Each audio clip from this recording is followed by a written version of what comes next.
चंदनपुर नाम के एक गांव में ईश्वर नाम का एक चाय वाला रहता था। ईश्वर लोगों को चाय पिलाकर अपना घर चलाता था। इतनी महंगाई होते हुए भी ईश्वर की चाय सस्ते बिकती और कभी तो उधार वाले ग्राहक बिना पैसे दिए ही चाय पी जाते थे, तो कभी कोई मजबूर भूखा प्यासा इंसान आ जाता तो ईश्वर उन्हें भी चाय पिला देता। ईश्वर की चाय की दुकान ऐसी जगह पर थी जहाँ कुछ लोग चाय पीने के बहाने इकट्ठे होते थे और अपने दुख दर्द की बातें आपस में किया करते थे, जो बातें ईश्वर चाय वाला भी सुनता था। क्या बात है नंदन, बड़ा परेशान लग रहा है? हाँ, माँ थोड़ी बीमार है और उनके इलाज के लिए मेरे पास पैसे भी नहीं है। क्या बताऊं, अब मेरा भी मुश्किल से घर चल रहा है। जरा चाय वाले भाई से पूछकर देखो, शायद कुछ मदद मिल जाए। अब नंदन ईश्वर चाय वाले से कहता है, ईश्वर भाई साहब, क्या तुम्हारे पास 1000 रुपए होंगे? मैं 3-4 दिन में वापस कर दूंगा। मेरी माँ का इलाज करवाना है, तो प्लीज मना मत करना। अब ईश्वर इतना पैसे वाला कहाँ था जो लोगों को उधार देता फिरे। फिर भी उसने कुछ रुपए बचा कर रखे थे। ठीक है, ये लो। और ईश्वर चाय वाला उसे पैसे दे देता है और अगले 3-4 दिनों में ही नंदन ने 1000 रुपए चाय वाले को वापस लौटा दिए। अब ईश्वर पैसे लेकर अपने जेब में रखने ही वाला था कि तभी वहाँ पर एक और आदमी आ जाता है। ईश्वर भाई साहब, महेश बता रहा था कि आपने नंदन को 1000 रुपए की मदद की थी। कृपया मेरी भी 500 रुपए की मदद कर दो। मैं आज शाम को ही पैसे वापस लौटा दूंगा।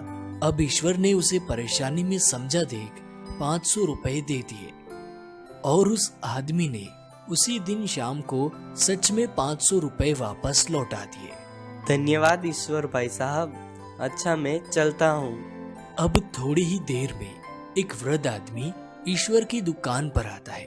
बेटा, नंदन ने मुझे तुम्हारे पास भेजा है।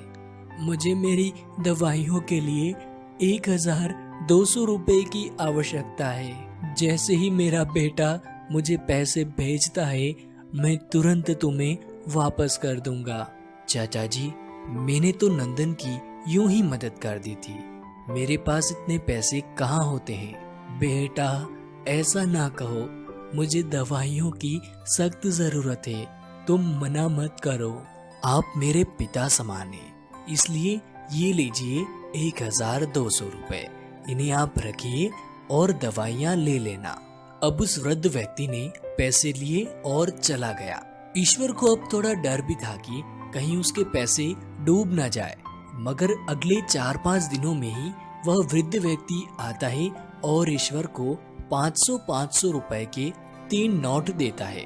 ईश्वर नोट को गिनकर बोलता है, चाचा जी, ये तो 1500 रुपए है। आप तो 1200 रुपए लेकर गए थे ना। ये लीजिए 300 रुपए वापस। नहीं नहीं बेटा, तुमने मेरी समय पर मदद कर दी, ये पैसे तुम्हारे हैं, तुम रख लो। नहीं चाचा जी, मैं नहीं रख सकता। अरे रख लो भाई, मुझे कभी और जरूरत पड़ सकती है। ठीक है, आप कहते हैं तो मैं रख लेता हूँ।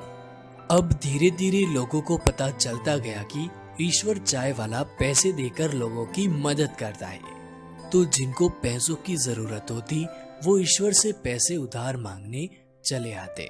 चाय वाला भी अब उन पर विश्वास कर उन्हें पैसे दे देता और जो लोग जितने पैसे लेकर जाते उससे थोड़ा ज्यादा ही पैसे ईश्वर को वापस लौटाते।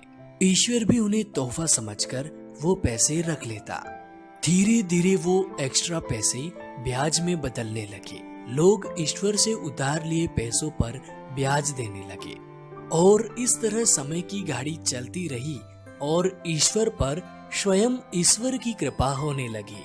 उसकी चाय की दुकान एक बड़ी दुकान में बदल गई और चाय का धंधा तो एक तरफ चलता रहा, साथ ही पैसों की लेन देन का धंधा जोरों पर चल रहा था। लोग चाय पीने कम, पैसे ब्याज पर लेने ज्यादा आने लगे। धीरे धीरे ईश्वर ने अपने गांव में ही नहीं बल्कि दूर दूर तक अच्छी खासी इज्जत बना ली और अपना नाम कर लिया। इस कहानी से शिक्षा जिंदगी हमें एक बार सफल बनने का मौका अवश्य देती है, बस आपको अपनी बुद्धि का उपयोग करना